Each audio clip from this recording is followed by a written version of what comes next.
बिस्मिल्लाहिर्रहमानिर्रहीम। अस्सलाम वालेकुम दोस्तों। आई होप कि आप सब खैरियत से होंगे। तो करंटली जो जॉब्स ऑन गोइंग हैं उसमें दो तीन दिन पहले ये पोस्ट आई है। एक्सप्रेस न्यूज़ में एडवर्टाइजमेंट आई है कि यूनिवर्सिटी ऑफ एग्रीकल्चर फैसलाबाद, जो कि जिसे जामिया ज़रिया यूनिवर्सिटी फैसलाबाद भी कहते हैं, तो उसमें non teaching and non teaching जो स्टाफ है उसके लिए डिफरेंट वैकेंसीज़ हैं।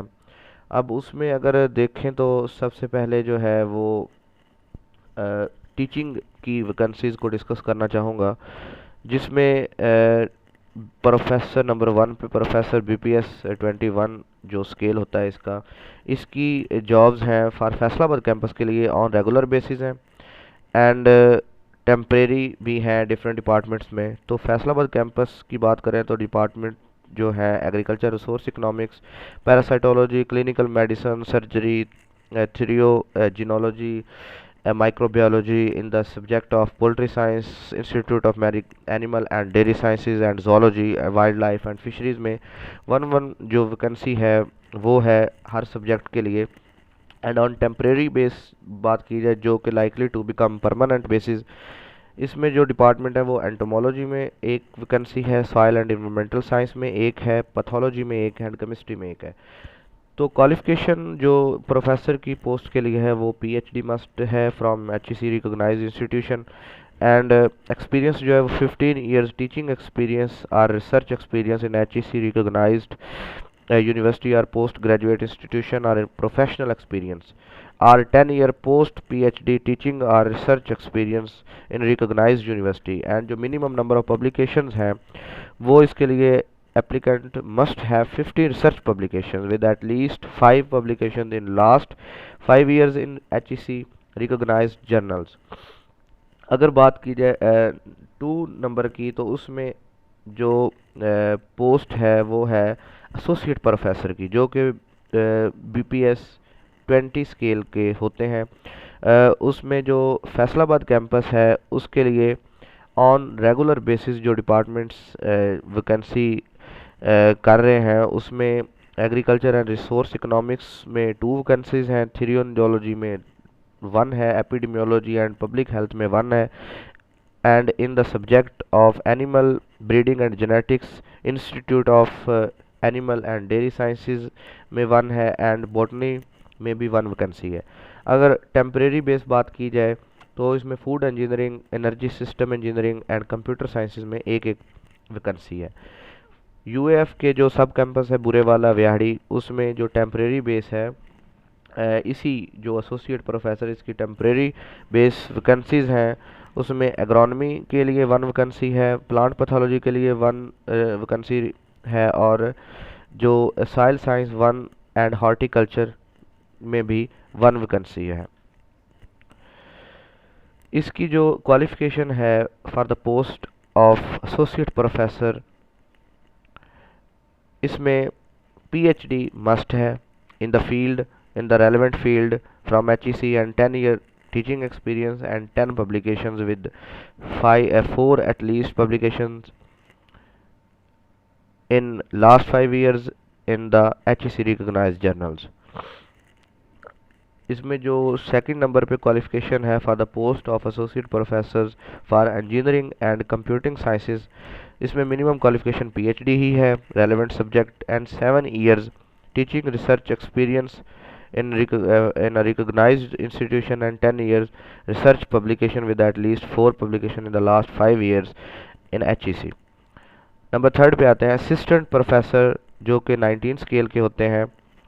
फैसलाबाद कैंपस की बात करें तो ऑन रेगुलर बेसिस में ये डिफरेंट डिपार्टमेंट्स मेंशन किए गए हैं जो कि आप रीड आउट कर सकते हैं। इनमें 1 वैकेंसीज भी आगे लिखी हुई हैं और टेम्परेरी बेस में डिफरेंट डिपार्टमेंट्स हैं जिनकी आगे वैकेंसीज भी ब्रैकेट में मेंशन की गई हैं। फॉर UAF सब कैंपस बुरेवाला व्याहड़ी की बात करें तो इसमें असिस्टेंट प्रोफेसर के लिए सिर्फ एंटोमोलॉजी में 1 वैकेंसी है।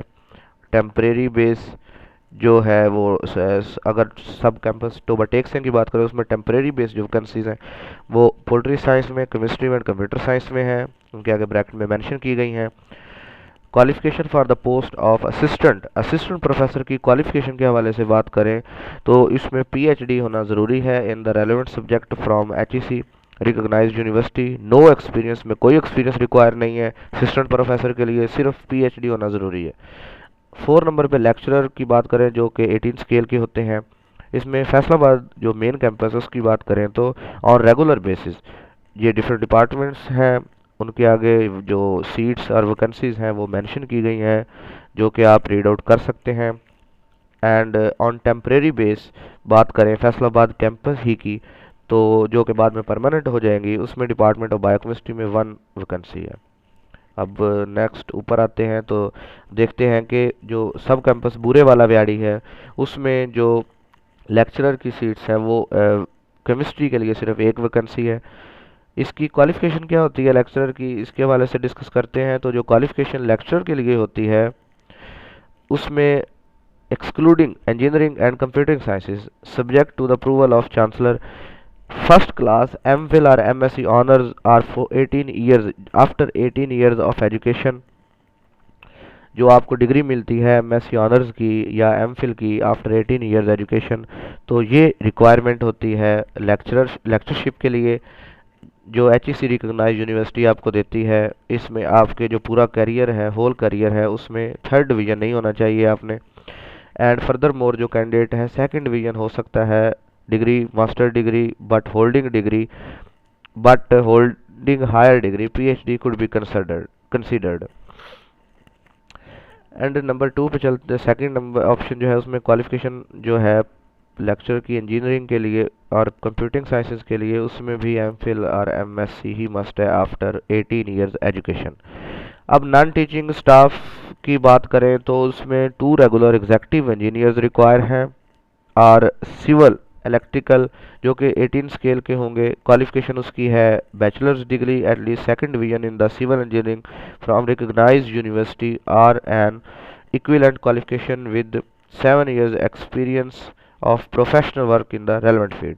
नंबर 6 पे आता है रेगुलर डिप्टी ट्रेजरर जो कि 18 स्केल के होते हैं। उसकी भी क्वालिफिकेशन जो ऊपर मेंशन की गई है ऑलमोस्ट वही है but with 3 years at least 3 year experience in scale 17 in university और गवर्नमेंट और सेमी गवर्नमेंट ऑर्गेनाइजेशन और एजुकेशन इंस्टीट्यूट। नंबर 7 पे 2 रेगुलर अकाउंट्स ऑफिसर की पोस्ट हैं जो कि 17 स्केल का होता है। उसमें क्वालिफिकेशन जो है वो बैचलर डिग्री है 2nd डिवीजन के साथ from HEC recognised university with 5 year office experience including at least 3 year experience in scale 16 in a university or government or semi government or education institute. Preference will be given to the candidate having SAS qualification. Next 8 number की बात करें तो इसमें आते हैं एक senior medical officer require है। Qualification MBBS with post graduate training in medicine from recognized university with 7 year of professional experience.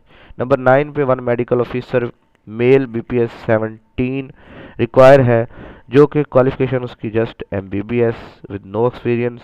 1 women medical officer BPS 17 require with MBBS qualification no experience.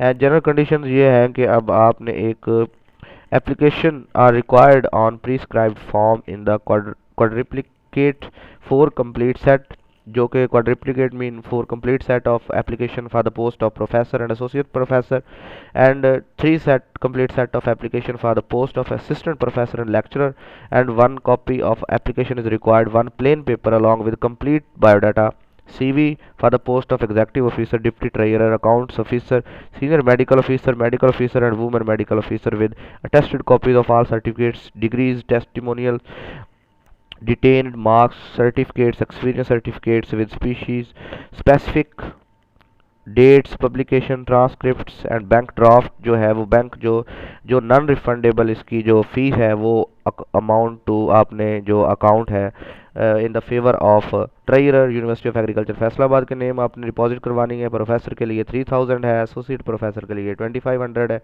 Assistant professor के लिए 2000 है, lecturer के लिए 1500 है and for BPS 17 and above जो none other than faculty है उसके लिए 1000 है। अब अगर देखें तो जो पर्सन्स ऑलरेडी एम्प्लॉयड हैं गवर्नमेंट में या कहीं पे भी जो इंस्टीट्यूशन है, किसी में आप जॉब कर रहे हैं, तो आपको भी should submit their application through proper channel and advance copies may however be sent to save time. The requisite no objection certificate जो NOC है from present, जो आपकी एम्प्लॉयरशिप है वहाँ से आपने NOC आपने भिजवाना है in the office of registrar. Then before or on the last date of receipt application, and all government employees who attend to apply for any post through proper channel shall clarify through the heads of their attached departments. अब अगर जो existing university में employees हैं, पहले से study कर रहे हैं जो अब्रोड में, will be considered in absentia. The candidate who are living abroad and unable to appear before the selection board, their interviews will be conducted by the selection board through, उनके video conference के ज़रिए या Skype पे interviews होंगे. और इसके लिए जो 3% कोटा है वो है डिसेबल के लिए, 5% quota for minorities non Muslims and 15% quota for women. Applicant must identify the quota in his her application. If he is eligible for quota, उसको अपनी मेंशन करनी चाहिए एप्लीकेशन में अगर कोटे पे वो आता है डिसेबल है, वुमेन है या कि मिनॉरिटीज़ है, तो उसके लिए कोटा मेंशन किया गया है. यहाँ पे आप देख सकते हैं नंबर 5 पे. नंबर 6 पे यूनिवर्सिटी ये राइट रखती है कि वो not to fill any vacancy without assigning any reason, किसी भी रीज़न के बगैर वो कोई भी वैकेंसी फिल नहीं करेगी. Are consider a person for appointment lower cadre against the post advertised to shortlist the candidates were required on the basis of academic qualifications test as may be prescribed by university. Number 3, to increase or decrease, वो अपनी सीटें increase decrease कर सकती है availability of funds की basis पे. And competent authority of the university decided that if a candidate appears before the selection board twice, अगर कोई 2 दफ़ा पहले ही सेम पोस्ट पे किसी ने अप्लाई किया था तो वो अनसक्सेसफुल हुआ, तो वो दोबारा से उसको कोई भी इंटरव्यू कॉल नहीं जाएगी सेम पोस्ट के लिए. This shall be applicable for the post of lecturer. ये जो है ये लेक्चर एंड असिस्टेंट प्रोफेसर के लिए एप्लीकेबल होगी ये जो कंडीशन है. इनकम्प्लीट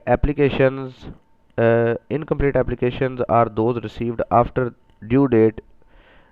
आफ्टर ड्यू डेट जो एप्लीकेशन होगी वो इंटरटेन नहीं होगी. And the application for the post professor, जो भी ये पोस्ट्स हैं टीचिंग एंड नॉन टीचिंग, इसमें जो भी ये सारी पोस्ट टीचिंग नॉन टीचिंग की मेंशन की गई हैं, इनकी जो एप्लीकेशन डेडलाइन है वो है 20 मई 2020. तो ये आपने इससे पहले अप्लाई करना है.